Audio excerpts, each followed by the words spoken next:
Hi, this is Pat Lencioni. The video you're about to watch has some quality issues, and we thought about re-recording it, but we really like the content. So we just wanted to let you know that we've been having some video issues. We fixed that. We've upgraded our systems, but there's going to be a couple episodes that have some problems. We realize that. We hope it's not too big of a distraction. Thanks for listening to the podcast. But you need to actually say to them, what you're doing is pushing us out of our comfort zone. We need this, so please don't stop. Because even a galvanizer can get discouraged if every time they do it, people are like, leave me alone. Welcome to the Working Genius podcast, where we discuss anything and everything related to the 6 types of working genius and how it impacts your work and your life. I'm Pat Lencioni, your host, joined by Cody Thompson, my co-host. How you doing, Cody? I'm doing great, Pat. Cool. What are we going to talk about today? Well, I think you brought up this topic mostly to talk about me in front of our hundreds of thousands of listeners. So it's called The Most Disruptive Genius. That's right. Otherwise known as Cody Thompson. No, what we're going to talk about today is galvanizing, because it stands apart from the other disruptive geniuses. Now let's talk about what disruptive and responsive is. There's 2 kinds of geniuses. The W, D, and E at the top are responsive. What that means is they're not necessarily provoking change. They're responding to the environment or to somebody who's inventing or somebody who's galvanizing. But the I, G, and T are the disruptive geniuses, because they are bringing about change and disrupting what's the status quo, basically. Okay. But galvanizing stands out among the others as the most disruptive. And it's worth talking about that because it is so unique. And the reason why, I'll just start with this, Cody, before we just have a conversation, is when someone galvanizes, they're not just galvanizing, they're not just coming up with a new idea or getting work done. They actually, by definition, are galvanizing people, which is more disruptive than any of the other geniuses. And you have galvanizing, so you're our expert. Well, and that's why I said talk about me. I didn't mean to imply that I was a genius, just that I have galvanizing. So to go back to the beginning, it wasn't about that. So yeah, I do have galvanizing, and I think it's interesting because so many of these conversations, we're 3.5 years into Working Genius, 4 years in, and we're making these observations that are like nuanced understanding of what does this mean and how does this play out on teams? And so one of the things that we've been talking about is this idea of what you mentioned is like the other 2 disruptive geniuses, invention and tenacity. When you think about the type of work that entails, you can actually go do those things on your own.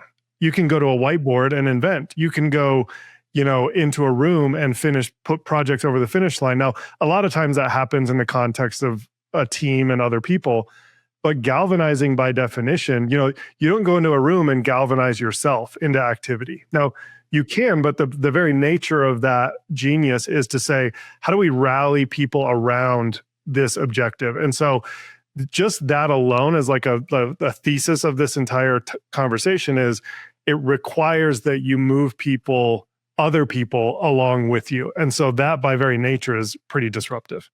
Right. Because when you walk in a room and you say, hey, everybody, stop what you're doing. I need to show you something, or I want to tell you something, or I want us to change what we're doing. And you're good at that. I remember once in the office, like, everybody close your laptops. I've said that before too. And I'm like, oh, I feel so, and you're like, no, everybody close your laptops. We need to talk about this.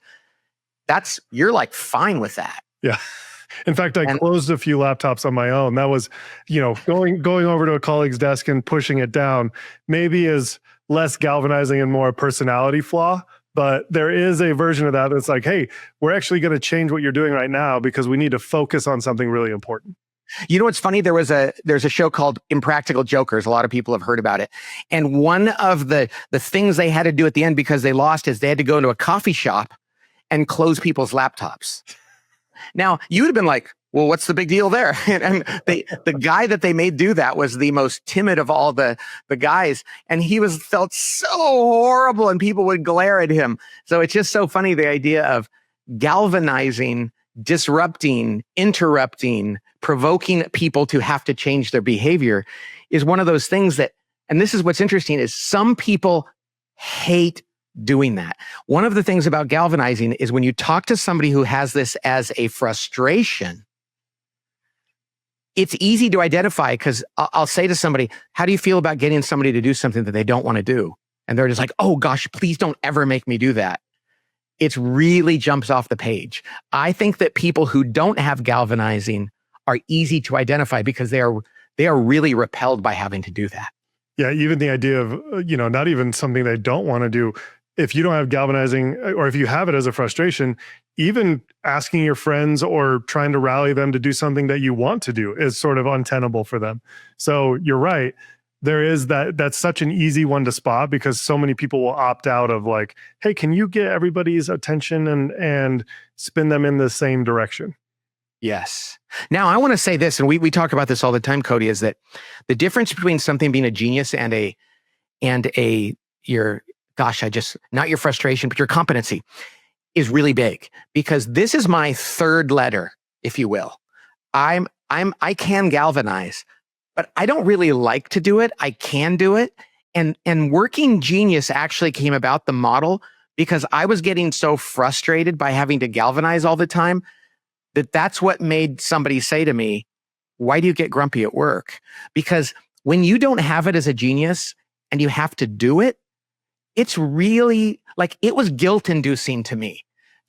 When I had to get people like, come on, let's do this. And they didn't respond right away. And I had to do it again. Like, come on, let's do this. I would feel so bad that I would start to get grumpy because I was like, don't make you do something you're not ready to do. So it's really interesting. The genius of a person like you that can galvanize is so valuable in an organization.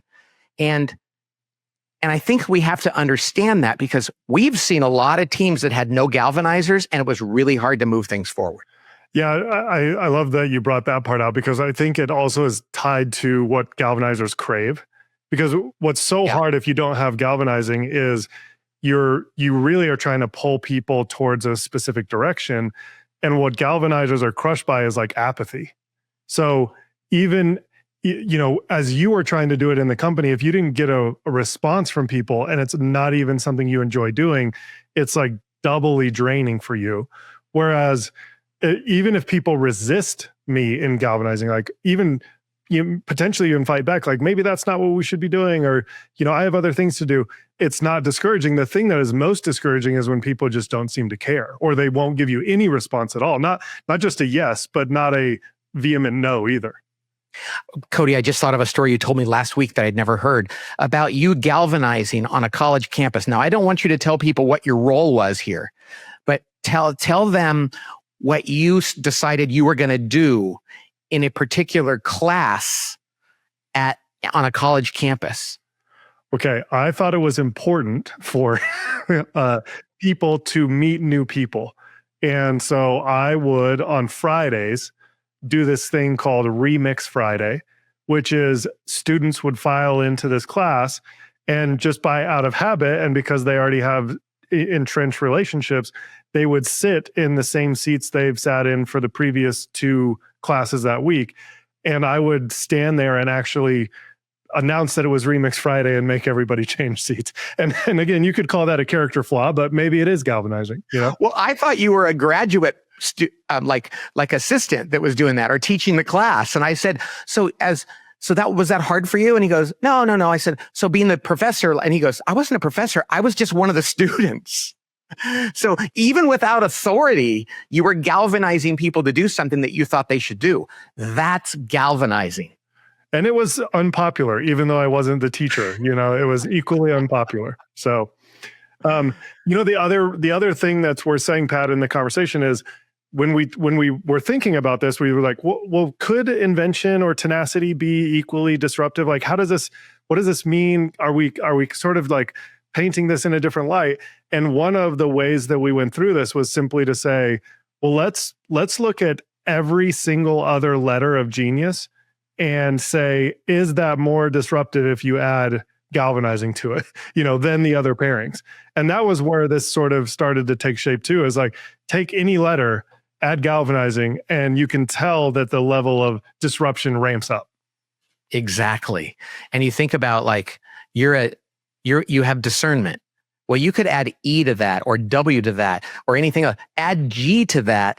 And it's like, oh, you are the intuitive activator. You activate things. That's your name. If you want to make something disruptive, add some G. Yeah. Right.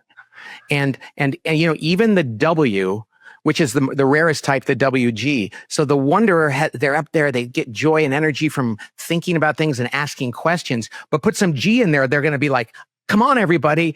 I've been thinking about this. Let's do this thing. And that's probably the least. The GE is the enthusiastic encourager, right? So you think, well, they have enablement. They're going to support people in what they want to do. But the GE is going to not only support them, they're going to tell them what they should do and support them through it. They're going to cheerlead them to something. So it's really interesting how G is that spice you take out of the cupboard and you put it into the pot with whatever other genius you have. And it turns it into a disruptive dish. And you just used three examples of responsive geniuses paired with galvanizing. But you take another disruptive genius like inventor galvanizer, the evangelizing innovator. Any idea that they come up with, they're already trying to get momentum and energy around that. Like that's a double disruptive trait. But you think about an inventor discerner, an inventor enabler, or even an inventor tenacity person, they're not quite as disruptive as someone who has invention and galvanizing paired together. Right. The IT is double disruptive, but not near as much as if it were the IG or the GT. So I know we sound like total dorks for working genius using all these letters. And if somebody has never heard of working genius before and they listen to this, they're going to think we're speaking Greek. But the truth of the matter is, this is really interesting to understand.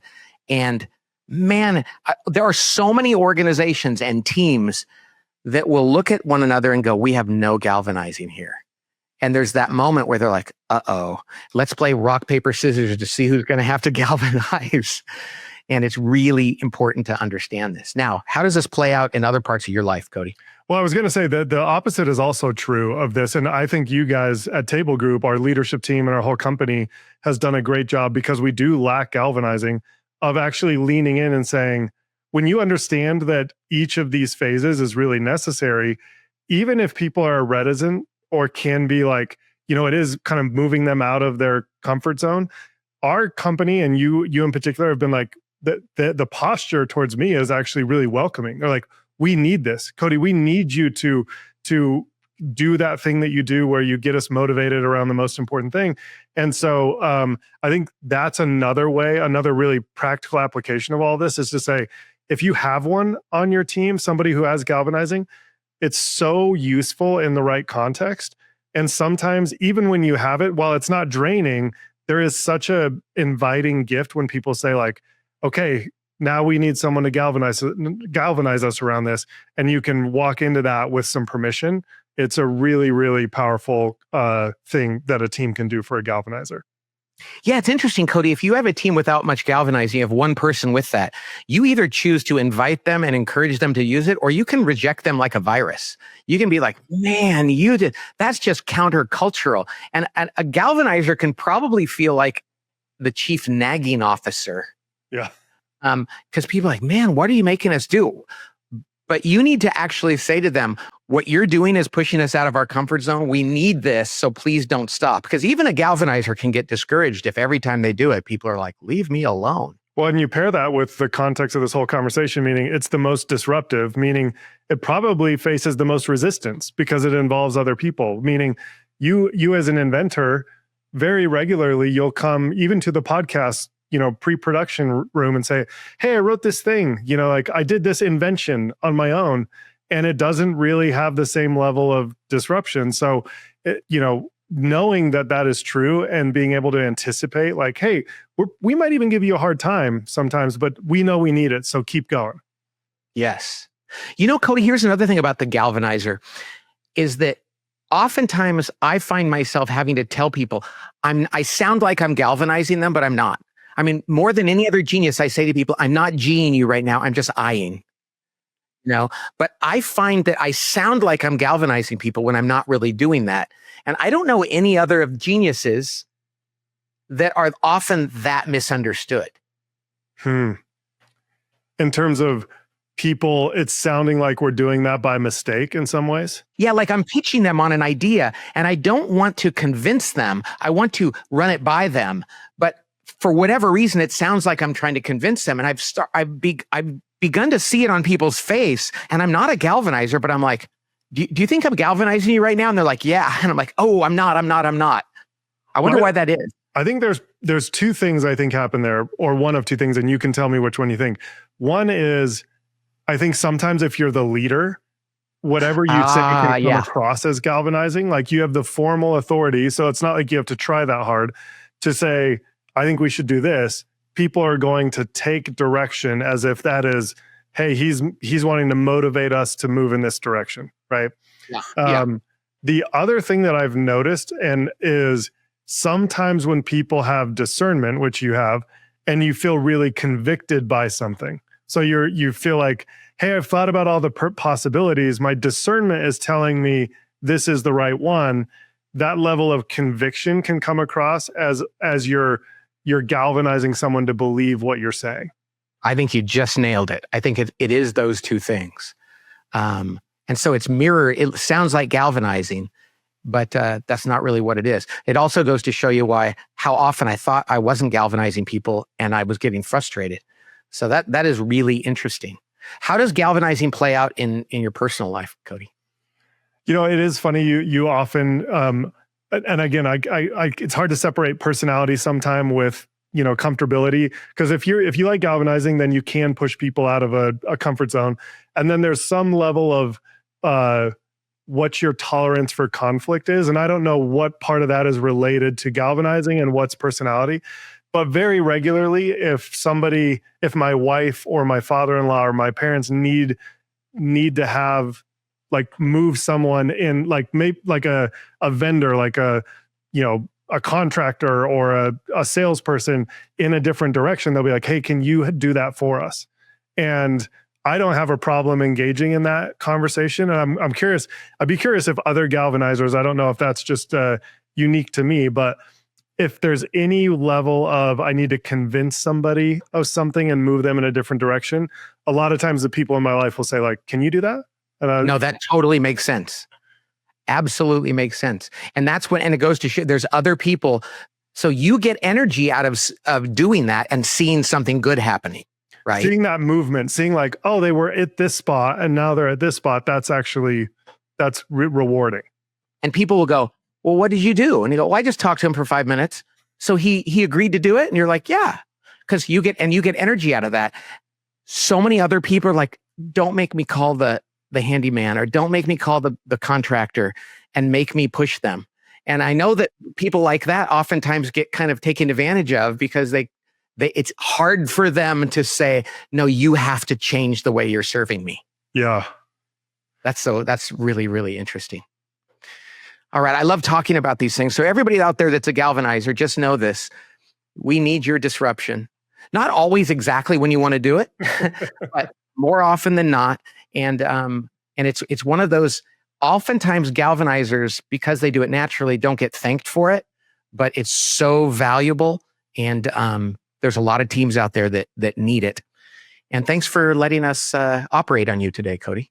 Yeah, it's perfect. Thanks for talking about my disruptive genius. So one thing we want to disrupt people around is, if you're finding this interesting, you like this, and you want to use this more in your life and the work you do, think about getting certified. It's a wonderful process. People love getting certified. It doesn't take very long. It's 2 4-hour sessions online. You don't have to travel to the Ramada Inn and sit in a hotel room for 5 days. And people that go through it really love it. And so we do 3 of these sessions a month. And so check us out. Go to workinggenius.com and look into certification if that's something you want to do. And we would love to see you there. Spoken like a true non-galvanizer. If that's something you want to do, you're just very underhanding that. But I will just add this, Pat, that the level of understanding and application, as much as people listen to this podcast, the nuances that we explore on here, the practical application of using Working Genius on your own team, if you're a consultant or coach and using it with teams you serve, or if you're an internal practitioner, we get so much great feedback about that program and the way people walk out of there feeling equipped to leverage Working Genius. So if you've thought about it even a little bit, you should go check it out. Like you said, workinggenius.com, we have a whole tab on certification and you can see how many seats are open. And then I'll do the last one, Pat, which is, hey, if you're enjoying these conversations, we love having them.